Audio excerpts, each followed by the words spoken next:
Doctor साहब कोई ऐसी दवा दे कि इस बार बहू को बेटा ही हो। एक सास डॉक्टर के पास गई और डॉक्टर से कहा, डॉक्टर साहब कोई ऐसी दवा दे दो कि इस बार मेरी बहू को बेटा ही हो। इससे पहले ही दो बेटियां हैं, अब तो बेटा ही होना चाहिए। डॉक्टर ने उत्तर दिया, मेडिकल साइंस में ऐसी कोई दवाई नहीं है। सास ने कहा, तो फिर किसी और डॉक्टर के बारे में बता दीजिए। डॉक्टर ने कहा, आपने शायद मेरी बात गौर से सुनी नहीं। मैंने ये नहीं कहा कि मुझे दवाई का नाम नहीं पता। मैंने कहा मेडिकल साइंस में कोई ऐसी दवा नहीं है। लड़की का ससुर भी साथ ही था।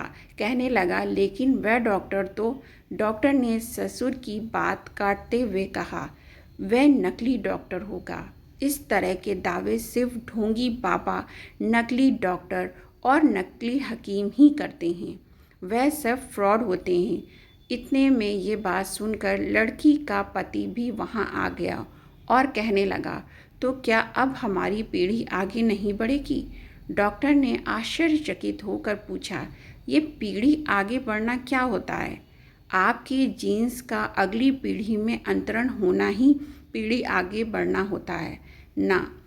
तो यह काम तो आपकी बेटी भी कर देगी। बेटे की ही आवश्यकता क्यों है? आप तो एक साधारण मनुष्य हैं। आपकी पीढ़ी में ऐसी क्या बात है जो बेटे के होने से ही आगे बढ़ेगी?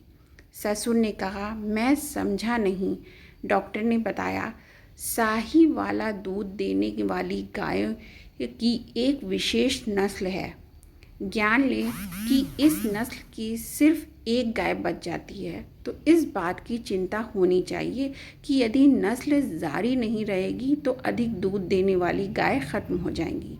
ठीक वैसे ही तो मैं भी एक विशेष प्रजाति के तोते होते हैं तो बातें करते हैं। मान लिया जाए कि इस प्रजाति का सिर्फ एक तोता बच गया तो चिंता होनी चाहिए कि अगर ये भी मर गया तो ये प्रजाति खत्म हो जाएगी।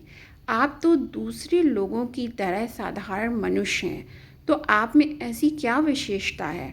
आपको इतनी चिंता हो रही है कि आपकी पीढ़ी आगे नहीं बढ़ेगी तो कोई भारी नुकसान हो जाएगा। यह सुनकर ससुर ने कहा, डॉक्टर साहब कोई नाम लेने वाला भी तो होना चाहिए ना। इस पर डॉक्टर ने ससुर से ये प्रश्न किया, क्या आपको आपके परदादा, उनके पिता और दादा का नाम पता है? ससुर के पास इस प्रश्न का कोई उत्तर नहीं था। डॉक्टर ने कहा, मुझे पता है कि आपको आपके परदादा, उनके पिता और दादा का नाम नहीं पता। जिस तरह आपको चिंता हो रही है कि आपका नाम लेने वाला कोई होना चाहिए, वैसे ही आपके परदादा को भी यही चिंता हुई होगी। फिर भी आपको आपके परदादा का नाम नहीं पता। ठीक वैसे ही जब आप मर जाओगे तो आपका नाम कोई लोग या लेगा या नहीं लेगा, इससे आपको क्या फ़र्क पड़ेगा। लेकिन अगर आप चाहते हैं कि लोग आपको मरने के बाद भी याद रखें, तो आप कुछ ऐसा काम करें कि जिससे लोग आपको मरने के बाद भी याद करें। कोई पुण्य का काम करें, समाज के कल्याण के लिए काम करें। आप इस पर निर्भर क्यों हैं कि अगर आपको पोता होगा तो ही आपके मरने के बाद आपका नाम लिया जाएगा या आपकी पीढ़ी आगे बढ़ेगी। जो काम बेटा कर सकता है वह काम बेटियां भी कर सकती हैं।